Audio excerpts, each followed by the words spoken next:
Good afternoon, everyone. I'm Michelle Easton, president of the Claire Booth Luce Policy Institute.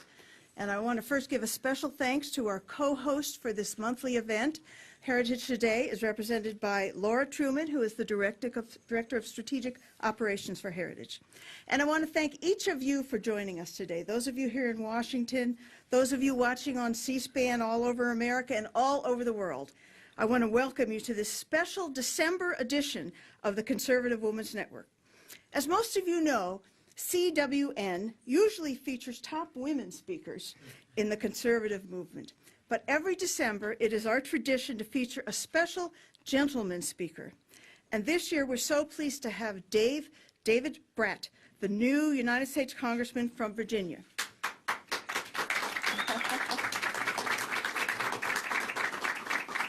As many of you know, Congressman Brat defeated former Majority Leader Eric Cantor in the primary last summer for Virginia's 7th Congressional District. He was sworn in last month, and he'll be bringing some much-needed economic expertise to the national policy discussions. Congressman Brat is a product of the rural Midwest and has long believed in the values of faith, family, and a strong work ethic. He obtained a master's in divinity from Princeton Theological Seminary and then earned a PhD in economics from American University. In 1996, he began teaching economics and ethics at Virginia's Randolph-Macon College, where he chaired the economics and business department for 6 years. He served the Commonwealth of Virginia in a number of capacities also. He served 2 governors on the Joint Advisory Board of Economists and also served on the Richmond Metropolitan Authority and the Great Aspirations Scholarship Program. His peers elected him as president of the Virginia Association of Economists, and the governor also appointed him to the Virginia Board of Accountancy. A man of deep faith, Dave attends St. Mary's Catholic Church with his wife Laura and his 2 children. Please join me in welcoming Congressman David Brat.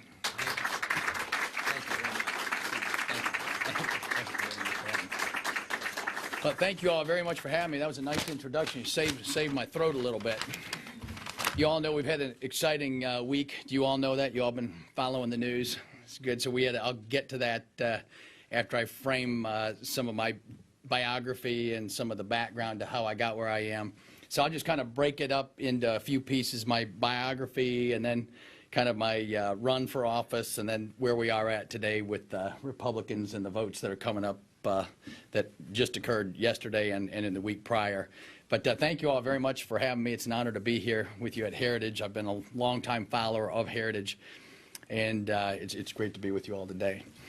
So first of all, my biography is very well captured there, and I kind of usually started my stump speeches over the last 10 months. Try that sometime, right? 10 months of campaigning. So 10 months stump speeches, and I basically opened up and I said, how would you like to send someone to Congress to bring both economics and ethics, right, up to D.C.? And that combination of economics and ethics hits a nerve in the country right now because people do get a sense that we're on the wrong track. When we knock doors, that's about all you had to say, right? Are we on the right track? Are we on the wrong track? And every household in the 7th District, we're off track. And so I've combined those 2 themes over a lifetime. I went to Hope College in Holland, Michigan, and then went to work at Arthur Anderson in Detroit and Chicago for a little bit in business, and then felt the call, went to seminary. I was going to teach systematic theology, and you know, a large part of that is ethics, kind of fits in there philosophically. And that was my goal. And then while I was in seminary, I went to Princeton Seminary and came down here to Wesley Seminary for a political semester. And there was a guy writing on economics and ethics, right, in one book. And that it's not a punchline, right? And so I got very interested in that. And a lot of seminarian students were interested in social justice. And sometimes that happens on the left, right? And that term justice is a tricky one, right? It's got a long pedigree, but it's been a little shaped more recently to end up kind of in the leftist tradition or the leftist moral descriptions lately. And I think it has a longer pedigree that kind of fits in the Judeo-Christian tradition. And so I'm very interested in exploring that, and I've taught it over the last 19 years. And so I pursued those themes in seminary, and then went on from Wesley, butts right up to American University. So I said, hey, I want to pursue these even further through a PhD in economics. And American was a great fit because you get the city all around. You can go to interesting talks by world-class people across the board every night.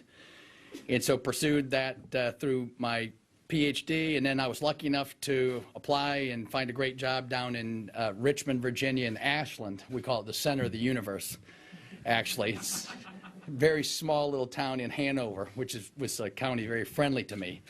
But I've been there for the past 19 years. This would have been my 19th year teaching economics and ethics.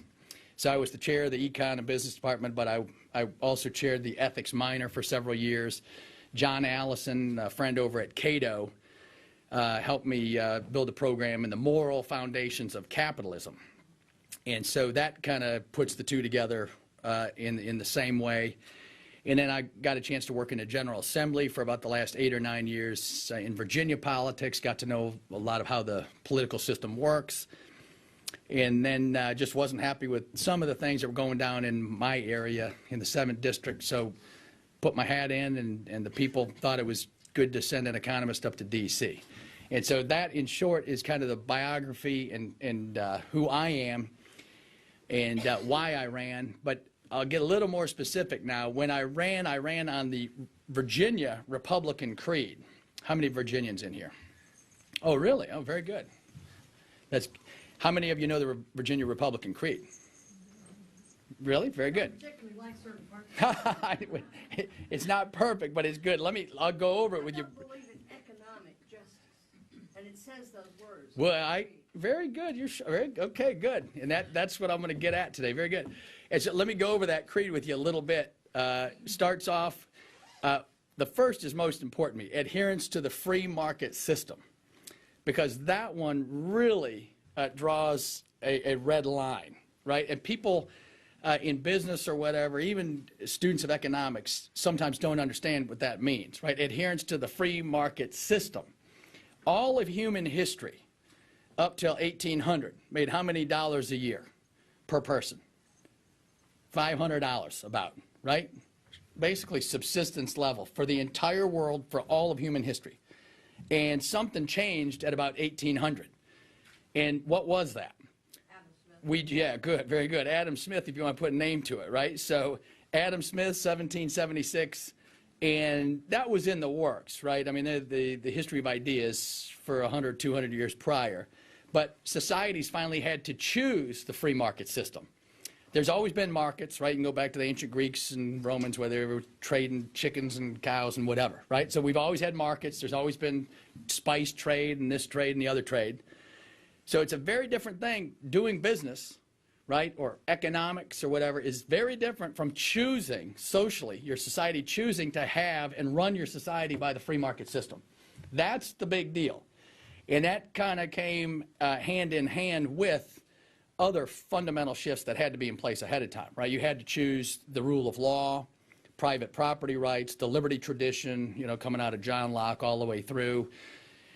And then in my district, I forgot to mention, right, I am fortunate enough to come from a district that is framed by Patrick Henry down in the Richmond area, going all the way up to the northwest, James Madison in my district, right? So those are some names that go along with that liberty tradition.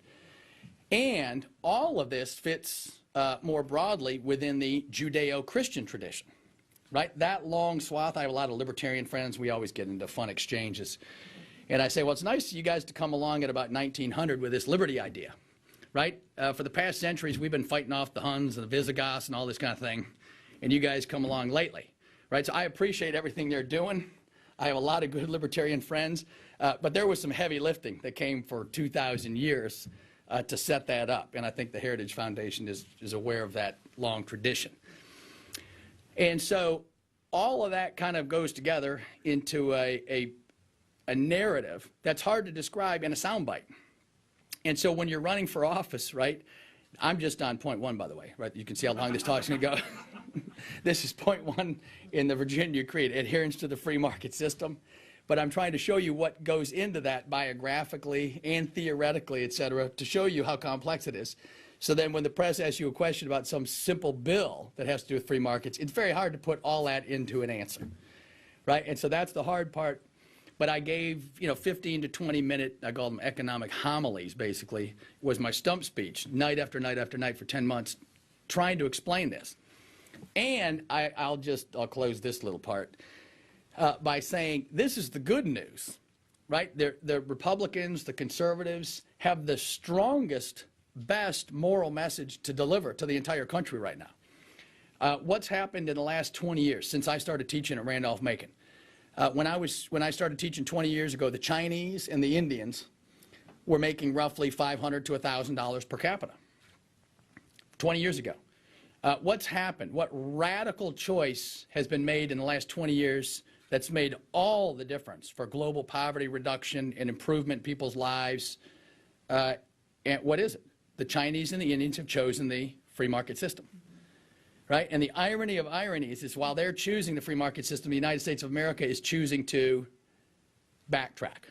Right? We're clogging the arteries at every turn. Obamacare, regulatory overreaches of $1.5 trillion, et cetera. Right? We can go over that over and over and over.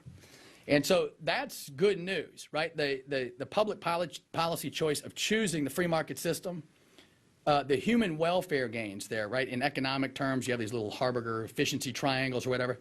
That choice to choose the free market system dwarfs all of the other public policy decisions globally by 10 times over, right? The welfare gains. And our side has a hard time explaining this to the average voter, to the average American, to the average global citizen, that this system is good for humanity, period, right? And I went to seminary, so I believe 7 to 8 billion people on this planet are all children of God. I try to make that very clear, especially when you start getting into immigration arguments and all those can get a little testy. But the basic framework and the basic logic is there right from the beginning. And I want what's best for the entire world, right? All of God's children. Christmas is coming up. Merry Christmas to all of you in advance. But that's what I tried to do. And so that's what I tried to set out. There's number one. I'm going to go through the rest of the creed real quick. Second is equal treatment under the law. Everyone's equal under the law. Third principle is fiscal responsibility at all levels of government, federal, state, local. Fourth, adherence to the Constitution. I just had a tough few days trying to stay true and vote on that, right? Adherence to the Constitution, the presidential overreach on amnesty, executive amnesty. That wasn't just a simple public policy choice, right, at the margin about, dollars and cents and policy differences. The reason that was such a big deal to me is because of this fourth point in the Republican creed, right? Adherence to the Constitution and to constitutional principles. I think that end run violated constitutional principles, and so that's why I stuck very firm to the votes on that issue over the last couple of days. Fifth, peace is best preserved through a strong national defense. Ronald Reagan's on the walls out here, so I know you all get that one. And sixth, finally, a lot of times not mentioned in public policy circles, faith in God is recognized by our founders, absolutely essential to a strong moral fiber. That's a big deal. All the presidents I've been reading since, everyone's sending me books, carts of books on prayers of the presidents and all this kind of thing. You go back and you read the basic books, the basic speeches of the founding generation, the great people we all revere in this room, and they were not ashamed or bashful about it. They didn't wear it on their sleeve also, though. They weren't pushing it on people, right? There's a separation of church and state, no establishing a church. But part B of that is absolute free expression of your faith as part of the freedoms baked into our Constitution and the First Amendment. And so a lot of people were very much attracted to that. And that kind of frames the economics and the ethics. And so just in a nutshell, also, some of the biggest problems we have in the country under bullet point 3, fiscal responsibility. The debt on the debt clock is $18 trillion. If you go to the bottom of that debt clock, there's a bigger number. The unfunded liabilities are $127 trillion, right? Those are the big four programs. Medicare, Social Security, et cetera, are all insolvent by about 2032 or so, right? So to preserve those programs for seniors, much less the next generation, and I see a bunch of you sitting out here, right? We better get on it And I don't know if it's really that technically a difficult economic problem we need to solve, or it's more ethical, right? Just having the political will to solve those problems. And it seems to me it's the later, right? It's the political will to engage in those very tough conversations on those entitlement programs. And so those are the principles I ran on. I made a few pledges as well to meet with my constituents once a month and people from every county, to term limit myself to 12 years. And I pledged to put in a fair or a flat tax. And so a few specific pledges as well. That's the basic framework that I ran on. And so over the past month, I've tried to vote along with those principles. The press always has, they don't quite believe me that they say, how are you going to vote on this? How are you going to vote? I said, well, I laid it out very clearly. I believe in these 6 principles in the Republican Creed, and I made a few pledges, and I'm going to vote on those principles. And so that's really what I'm going to try to do. And so, and the people back home will keep me honest, I think, and help me to do that. How am I doing on time? Fine. Keep going if you like. Yeah? You with me for a few more minutes? All right, so that's who I am, and there's the race. Those are the principles I ran on. And then this week, voting and being up here, I'll just kind of, I've been only here for a month. I got sworn in, right? Once you get that thing, you know you're in. So I was up here with 50 of the rookies, the congressmen and women in my entering class. And so we got to know each other, and that was a great experience. And the press says, what's the most unexpected part of being up here? And I think it's just been the warmth and graciousness of the other members, right? The freshman group, Democrats, Republicans were together. So the first 2 weeks, we all had events every night, and on some of the issues, constitutional issues, public policy, how does Congress work, and all that kind of thing. That was great. And then the senior members of Congress also, when you have to go up, and I'm just like you, right? I'm a regular citizen.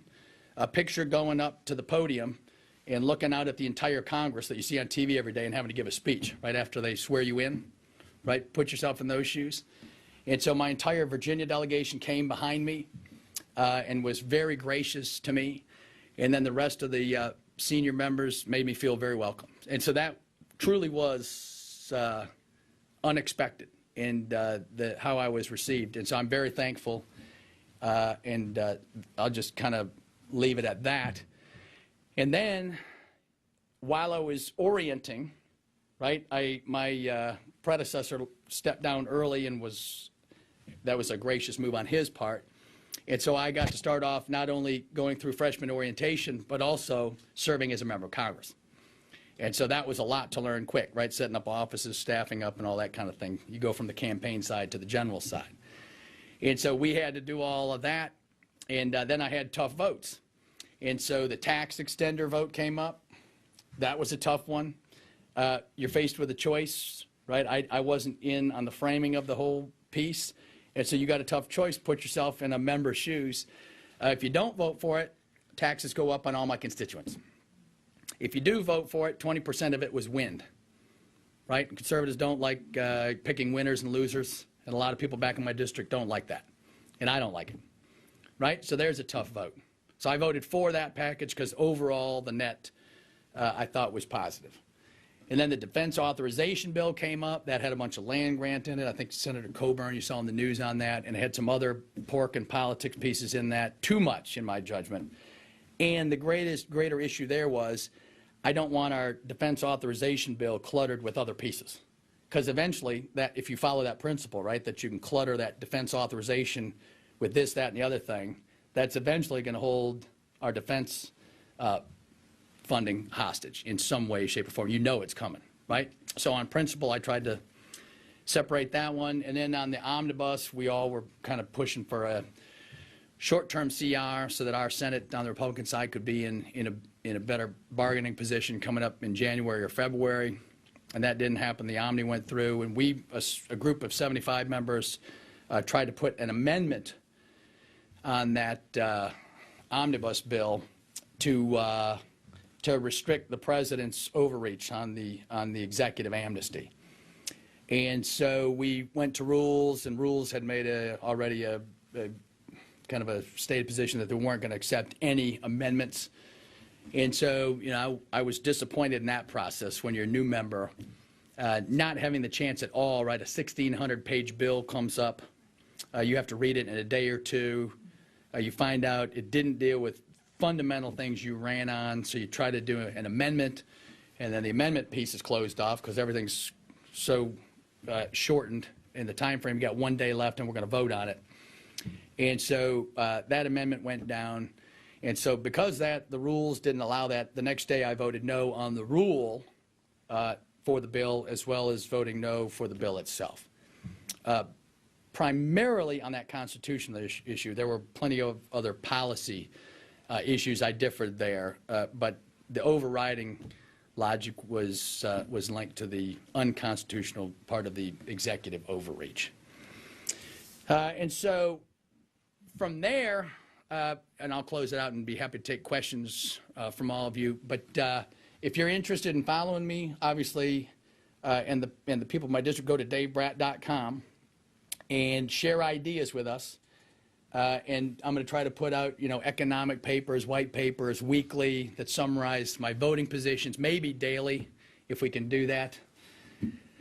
My chief is over here, so I offer them work by the wheelbarrow full by the day. Right? I say, here, go do this, go, and we'll see what we can do.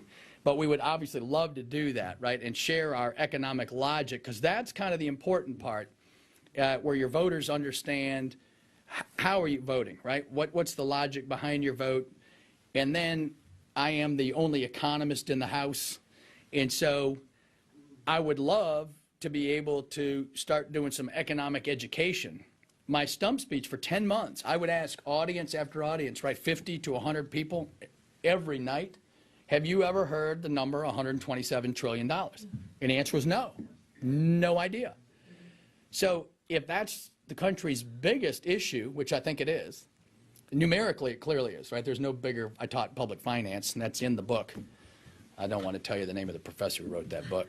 Any guesses? See if you're educated. Gruber. Whoops. So $127 trillion, right? And no one knows that number. That's a problem. And what's the problem? It's an education problem, right? Our country does not know that number is coming due, and that's just the unfunded piece of the liabilities. That's not the cost of the programs, right? That's just the unfunded liabilities that we promised in law, and that's, 2/3 of the budget, the non-discretionary part that you can't touch unless you change the law. And that 2/3 is growing, and so you're left with 1/3 that includes the military, and the military is being pinched, and everything's being pinched. And I think you all in this room know the state level governments are being pinched, and then that trickles down to the local levels are being pinched. And that's the context. And in that context, everybody knows the bottom line is there's no money that's going to be falling from the clouds anytime soon. It's done. It's game over, right? So now we are going to be in an era of scarcity for the next 10 or 20 years. How do you know that? Because what's the GDP growth rate for the United States right now? 2%, subpar.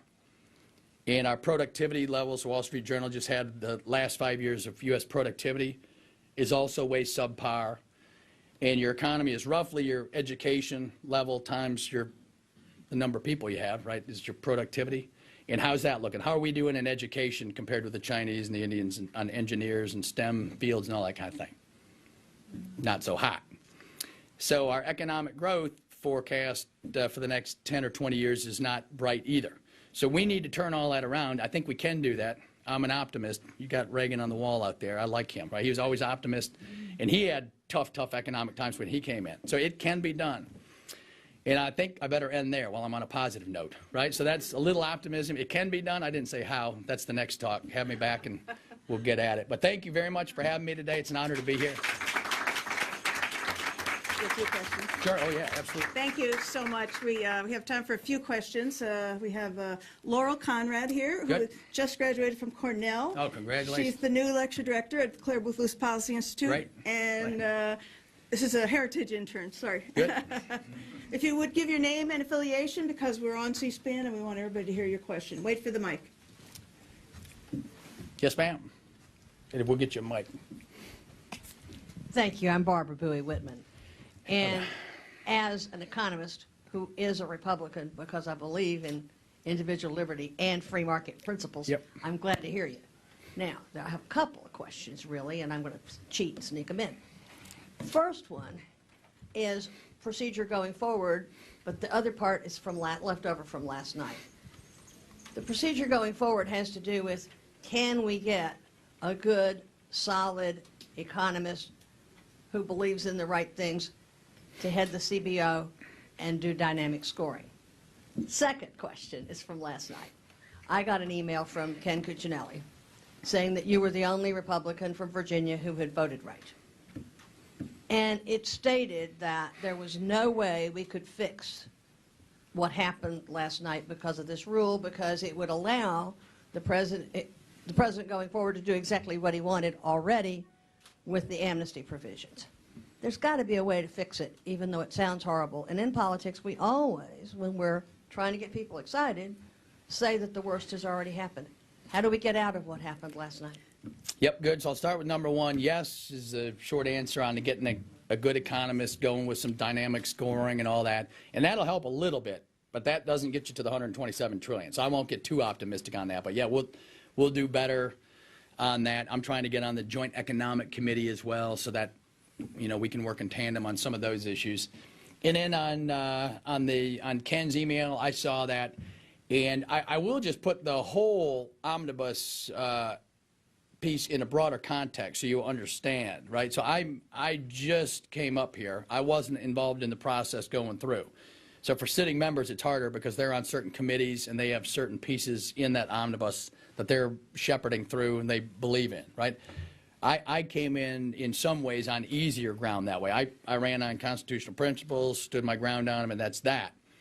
And so the other members, for example, Chairman Goodlatte in Judiciary has plans legislatively to take on the overreach within his jurisdiction, right, in Judiciary. And so that's taking place. Other members I know have strong concerns on that. But the broader context was the omnibus was not our chosen method on the Republican side, right? The failure, and we discussed this at length in the Rules Committee. We were in there for about 4 hours in a row on Wednesday evening. And the failure came on the Senate side in the Democrat chamber. They would not take up any appropriations bills, right? They just wouldn't take them up. And so that failure of working through the normal process, right, regular order, failed, not due to us. Paul Ryan, over the past years, has always put in a budget. The Democrat Senate has not. And so everyone says, Dave, are you going to go up there and work across the aisle and compromise and all this kind of thing? Well, I'm not against compromise. I'm all for compromise, right? We have to compromise 127 trillion down. We have to compromise on how you reduce the debt 18 trillion down. And so I'm not making excuses for anyone, but we were put in a very hard spot on how those appropriations bills were going to be put together. So we were forced into this omnibus package. And there's a lot of moving pieces. And I don't pretend as the rookie up here to know all of that. And so I know the members from Virginia. They're all of fine character, and I think we're going to do the right thing. And the Rules Committee and the Speaker did promise that they will address the issue early in January and that the Mulvaney Amendment would be attached to the defense piece going forward, right? So it was a matter of a lot of moving pieces. I said no just on the constitutional piece, that if you know something is illegal, I don't want to move forward at all. You say what the Mulvaney Amendment is, Yeah. for those who don't know. Right, so the Mulvaney Amendment was 75 of us on the Republican side put an amendment in that would stop specifically all of the presidential pieces in the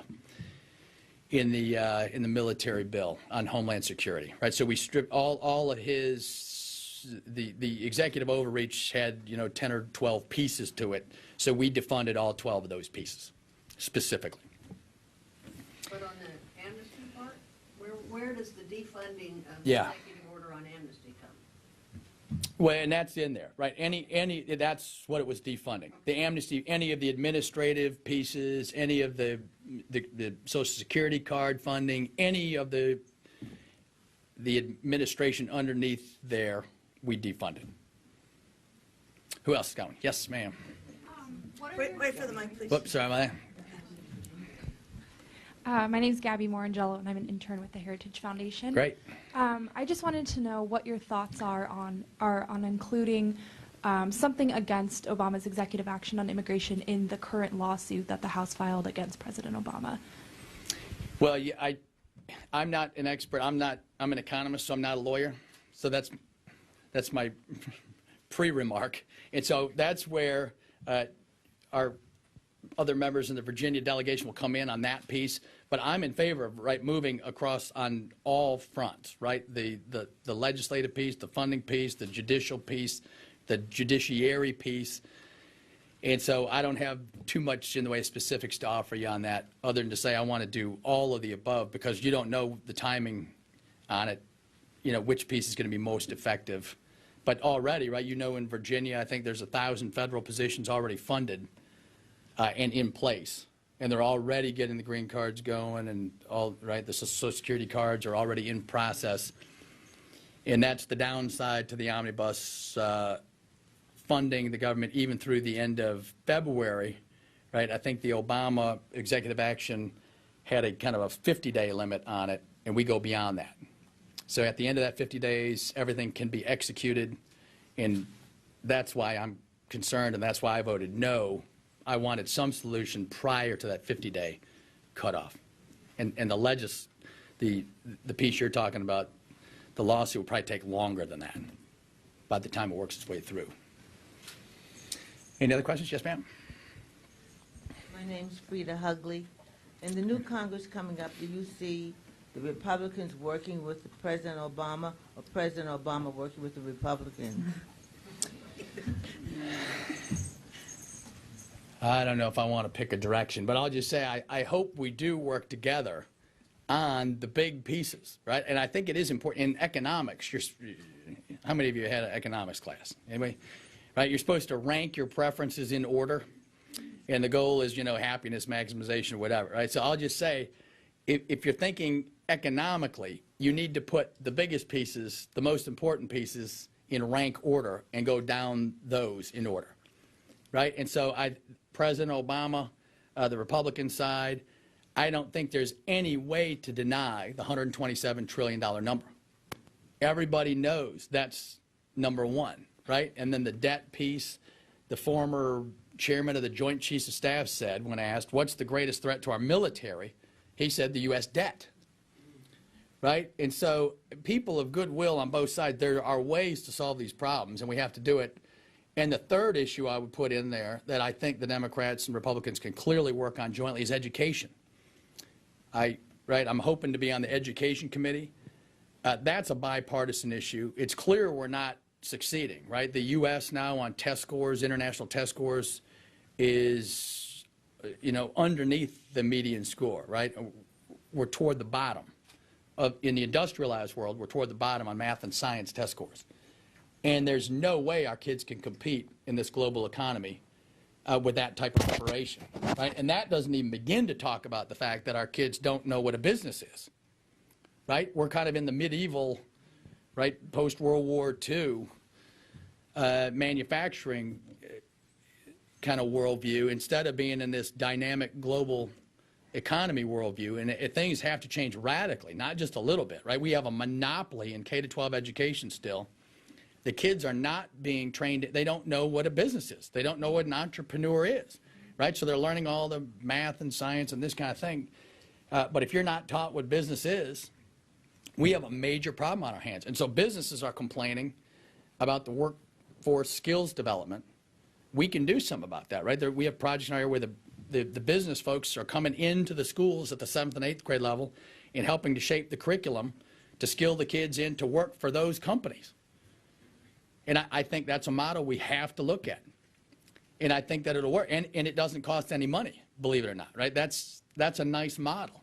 So you skill up kids to work for the company in your own area. The 40% of college kids, I think, today can't find a job in their own area that they majored in, 40%. So that's a big deal. And I didn't get into the amnesty issue, but that's one of the reasons I'm pretty tough on that issue. I don't want any more short-run Band-Aid solutions, right? So when you have a labor force problem and our economy is not back to, normal steady state growth by any means, and the worst part of the economy is the labor market. So how do you solve that? We need to skill up our own kids, right, and get our economy moving again. The answer is not to ignore the real problem we have and to import 10 million new folks from abroad. And that's not an answer for any country, right? We clearly cannot hold 8 billion people. So people always want to talk about this 5 million or 10 million, like that's not the problem, right? The problem is we need free markets for 8 billion people on the planet to get the whole world growing. That's what we did after the war, right, with the Japanese and the Germans, our arch enemies, right? We propped them up with a Marshall Plan. We learned from World War I how not to do it. And now they're our friends, right? So we turned arch enemies into our friends. That's our goal. That's what we have to do. And so immigration, in my mind, kind of stands for that short-run Band-Aid approach where business just looks for short-term earnings. And that logic is putting our country in a terrible hole right now, right? That short-run mentality. We need to get back to long-run planning. And I used to put in my stump speech, right, the CEOs in the country right after World War II was kind of as General Motors goes, so the nation goes, right? That was the logic. The CEOs knew they were at least implicitly involved in charting GDP growth for the nation, and they had a social and ethical responsibility to do that. These days, the language is changing. We can make earnings, profits within any environment, right? We can go global. We can make our money over there. We can make money over here, right? So individually, corporately, they do okay, but it's not tied back to the U.S. GDP growth rate, right, and the welfare of the country as a whole. We have to all get back to thinking about that. Congressman, That's a long-winded, sorry about that one. That's okay. Maybe I'll ask the last question, and then we can Good. talk informally during lunch. In most of colleges and universities, Yep. and we have some students here could attest, most of the professors are liberal and left-wing, with some wonderful exceptions, of course. Yep. I was curious the reaction of your fellow professors at your college when a freedom-oriented, liberty-talking professor like you was elected to Congress. What did they all say? I can't say that on live TV. I can't. I'll just put it that way. They're all right. They're collegial, right? At lunch, we used to debate all the time, and so we had fun. And then the left gets more mad at you the more effective you get. And so when I got this effective, they weren't happy with it. And so, right, and I challenge my liberals, right? If y'all want to have fun with liberals someday, I mean, it's a fun thing to do. I enjoy them, right? I mean, I get along. Go to the lunch table and ask them where the word liberal comes from. Any guesses from any scholars? Liberty, right? Right? So the liberal tradition of which they're a part, and then if you want to go deeper, right, get into what ethics will you name, right? What ethics are you teaching to the kids, right? There's no such thing as ethics. Everybody with me on that? There's Jewish ethics, Buddhist ethics, Confucius ethics, Christian ethics, Kantian ethics, utilitarian ethics, right? Ethics, it has to be an ethical system, a frame of thought. And it's almost criminal, right, that kids coming out of K-12 system have no idea what ethics is at all, no awareness of the Judeo-Christian tradition. And I'm not particular in pushing one tradition on others, but that's what a liberal education is being open-minded to all the various systems of thought, right? And I teach a justice course at the school, which starts with Socrates and then Plato and then Aristotle, et cetera, and goes up through John Rawls and Milton Friedman and all sorts of folks in the modern period. Right? That's a liberal arts education. Most kids coming out of school are not familiar at all with that tradition, graduating from college. And so I'll just kind of leave it there on that one. Right? So we need to reinvigorate our universities. Some of the best universities, by the way, have no curriculum whatsoever. Right? Kids at 18 years old, I guess, are so wise they can choose their life plans ahead of time. Right? So I'm a conservative. I don't really buy that theory of education. Well, we want to give you a couple of gifts to thank you Oh, well, thank for you very much. coming by. We're sure glad you're up there on Capitol Hill talking about liberty. Greg, well, thank And you so much. representing all of us. At the Claire Booth Lewis Policy Institute, what we do is we promote conservative women who believe as you do. Good. And this is our 2015 calendar with some of the great women who've spoken for us in the past year. And we also have a mug. You're going to appreciate this. This is a famous saying from Claire Booth Lewis. Read it. No good deed goes unpunished. Thank you. Thank you.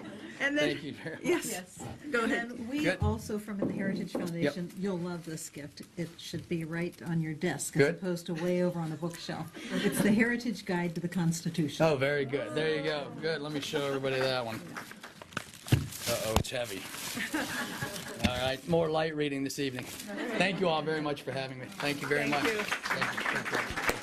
Thank you very much. Thank you. Oh, thank you Here, so much. We have a tote bag so you can put all this Oh, stuff nice. in here. Very How's that? good. Everybody needs a tote bag. Am I still on TV? If I'm still on TV, I always forget to thank my wife. Please give her a round of applause. Hi, Laura. Hi.